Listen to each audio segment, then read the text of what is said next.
Recentemente, a Corte Especial do Superior Tribunal de Justiça avaliou um caso muito importante na Ação Penal 912, Rio de Janeiro. Queixa-crime oferecida pela família de Marielle Franco, vereadora assassinada no Rio de Janeiro, contra a desembargadora Marília de Castro Neves, desembargadora do TJRJ. Nessa queixa-crime, a família de Marielle Franco imputa o crime de calúnia à desembargadora. E o STJ, na decisão de recebimento da queixa, trouxe várias questões de direito penal e direito processual penal importantes que nós precisamos ver porque vão cair nas próximas provas. Então, a primeira assertiva que a gente tem é a seguinte: a conduta da querelada de divulgar mensagem em rede social imputando à vítima falecida o crime do artigo 2º da Lei 12.850 de 2013, promover, constituir, financiar ou integrar pessoalmente ou por interposta pessoa organização criminosa, configura em tese o crime de calúnia. Veja que o STJ diz que quando a desembargadora vem numa rede social e faz uma afirmação categórica de que Marielle Franco pertencia a milícias que constituem organizações criminosas, que haveria neste caso, a priori, uma imputação falsa de fato definido como crime este previsto na Lei 12.850 de 2013, no seu artigo 2º, Lei de Organizações Criminosas. Então, a partir dessa afirmação da desembargadora, tivemos a iniciativa da família de Marielle Franco no sentido de oferecer a queixa-crime. E a indagação que a gente faz agora é a seguinte: considerando que Marielle Franco já morreu, se seria possível um crime de calúnia praticado contra os mortos. E o que diz o Código Penal a respeito? O Código Penal diz que é possível sim a calúnia contra os mortos. É o que a gente vê na redação do artigo 138 do Código Penal. Caluniar alguém imputando-lhe falsamente fato definido como crime. Pena, detenção de 6 meses a 2 anos e multa. Parágrafo 1º. Na mesma pena incorre quem, sabendo falsa a imputação, a propala ou divulga. Parágrafo 2º. É punível a calúnia contra os mortos. Perceba que o Código Penal previu possibilidade de punição de calúnia contra os mortos. Mas seria o próprio morto a vítima da calúnia? A resposta é negativa. Não é o próprio morto a vítima da calúnia.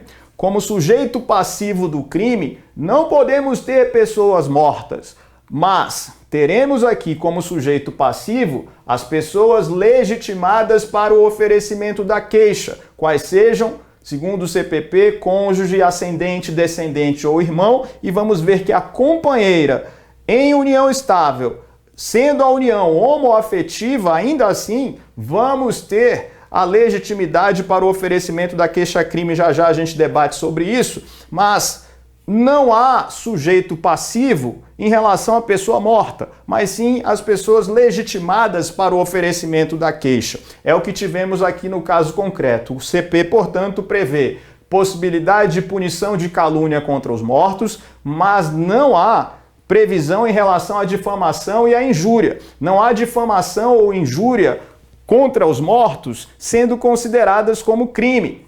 Neste caso, a família terá que obter indenização no juízo cível se a afirmação fosse de uma difamação, constituísse uma difamação ou uma injúria contra a pessoa que já morreu. No entanto, sendo uma calúnia, vai ser possível a tipificação em razão do artigo 138, parágrafo 2º do Código Penal. Mas aí vejam, uma questão agora de extrema relevância.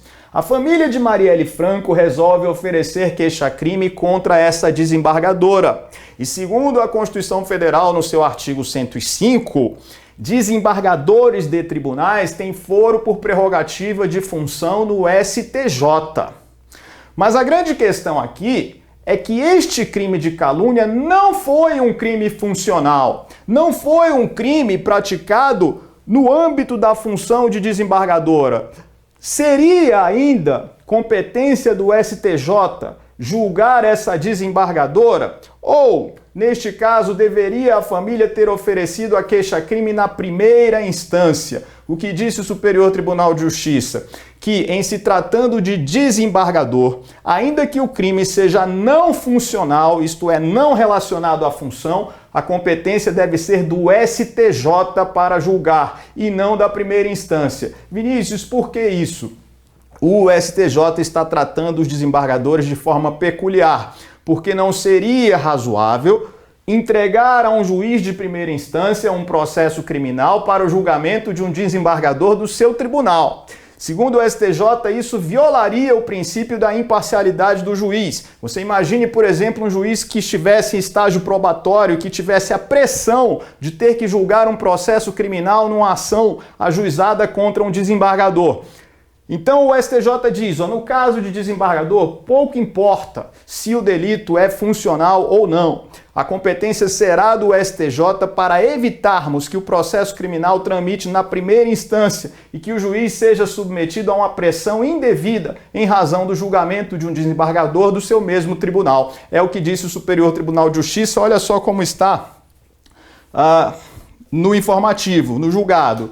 É do Superior Tribunal de Justiça a competência para processar e julgar a queixa-crime em questão que imputa o crime de calúnia à desembargadora do TJRJ, pois, caso contrário, a acusada teria de responder perante juiz de direito vinculado ao mesmo tribunal, o que afrontaria a isenção e independência que norteiam a atividade jurisdicional. O STJ já vem dizendo isso desde 2018. Portanto, para desembargador, não importa se o crime é funcional ou não, a competência será do Superior Tribunal de Justiça. Precisamos manter essa imparcialidade.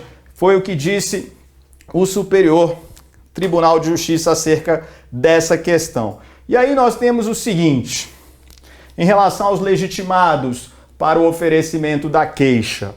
Essa é uma questão muito delicada. Por quê? Porque temos no Código de Processo Penal, lá no artigo 24, os legitimados para a queixa que, inclusive, têm uma ordem de prioridade, cônjuge, ascendente, descendente ou irmão. E nesse caso concreto, a família toda resolveu entrar. E os ascendentes, no caso, os pais, a irmã, e juntamente também a companheira de Marielle Franco, que vivia em união estável e que também assinou a queixa-crime, numa união homoafetiva. É possível isso? Segundo o STJ, sim. Embora o CPP só faça previsão de cônjuge, ascendente, descendente ou irmão, a companheira ou companheiro em união estável, ainda que homoafetiva, vai poder ser legitimado ou legitimada para o oferecimento da queixa. Foi o que disse o STJ. Por se tratar de crime de calúnia contra pessoa morta, os querelantes, mãe, pai, irmã e companheira em união estável da vítima falecida, são partes legítimas para ajuizar a ação penal privada, nos termos do artigo 24, parágrafo 1º do Código de Processo Penal. E aí diz o parágrafo 1º, no caso de morte do ofendido ou quando declarado ausente por decisão judicial, o direito de representação passará ao cônjuge, ascendente, descendente ou irmão. Então não há qualquer óbice à companheira em união estável. Olha o que diz o STJ. A companheira em união estável reconhecida goza do mesmo status de cônjuge para o processo penal, podendo figurar como legítima representante da falecida. Vale ressaltar que a interpretação extensiva da norma processual penal tem autorização expressa no artigo 3º do CPP. A lei processual penal admitirá interpretação extensiva e aplicação analógica, bem como suplemento dos princípios gerais de direito.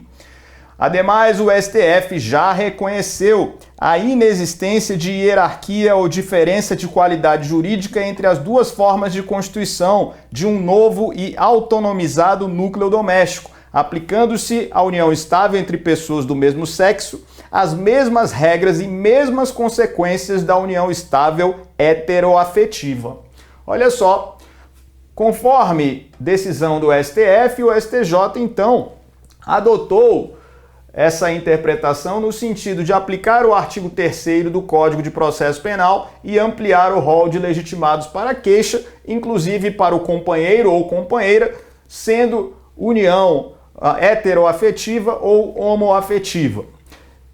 Isso é polêmico porque se contrapõe ao entendimento majoritário da doutrina no sentido de que essa ampliação dos legitimados para a queixa seria uma analogia em malam partem, considerando que a perda do prazo de 6 meses para o oferecimento da queixa-crime gera extinção da punibilidade.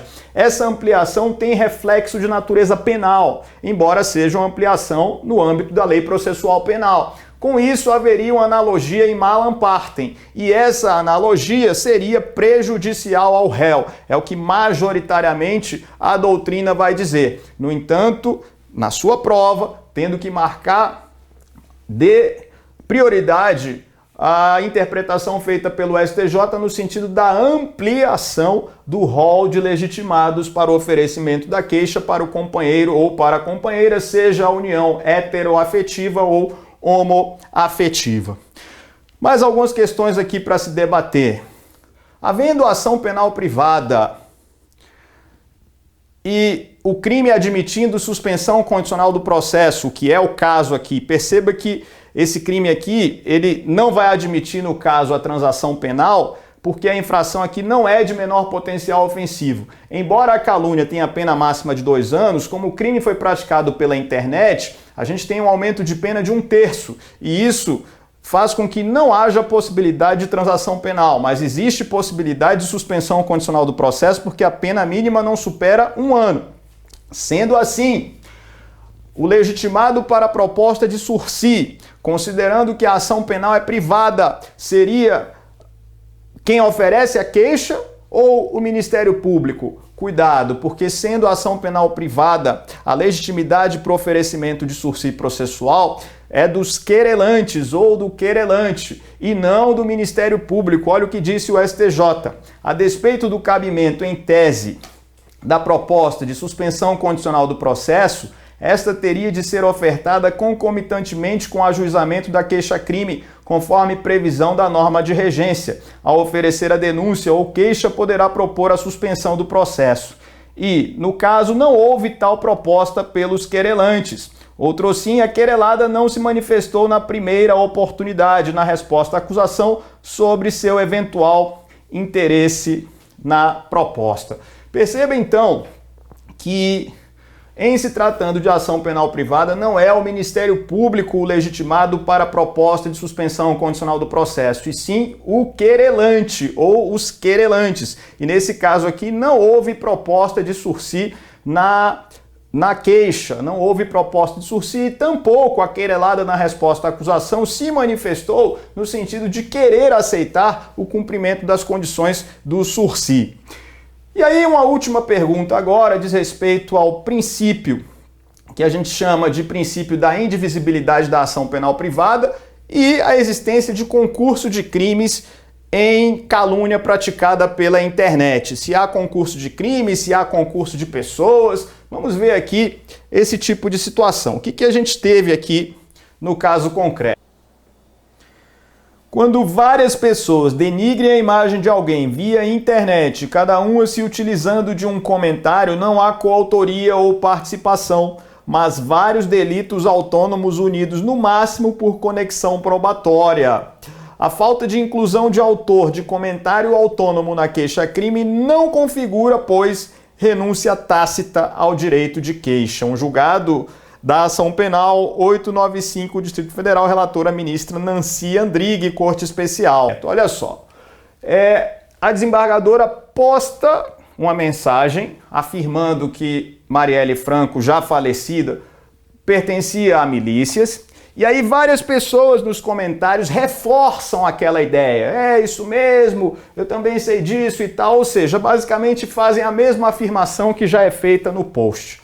No momento em que os querelantes, a família de Marielle Franco, resolve oferecer a queixa-crime, será que pelo princípio da indivisibilidade da ação penal privada estariam obrigados a oferecer queixa contra todas as pessoas que estão ali, porque, segundo o CPP, não podem escolher contra quem oferecer a queixa?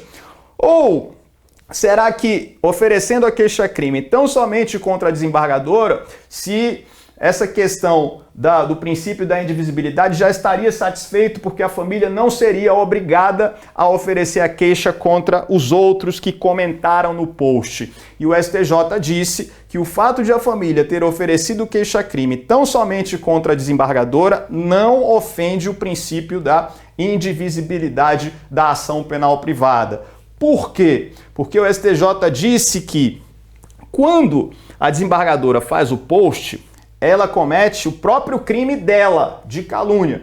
Enquanto as demais pessoas que comentam, cada um pratica um crime autônomo, cada um pratica um crime diferente. Sendo assim, não há que se falar na escolha dos querelados quanto ao oferecimento da queixa. O STJ diz que se houvesse concurso de pessoas em crime único, aí haveria violação ao princípio da indivisibilidade. Se fosse um único crime contra a honra, com várias pessoas aderindo a este crime único, aí o querelante não pode, no momento do oferecimento, escolher contra quem vai oferecer. Mas no caso concreto, não foi crime único. Foram vários crimes autônomos sendo praticados, de maneira que se o querelante oferece queixa tão somente em relação a um deles, no caso o post principal da desembargadora, não há violação ao princípio da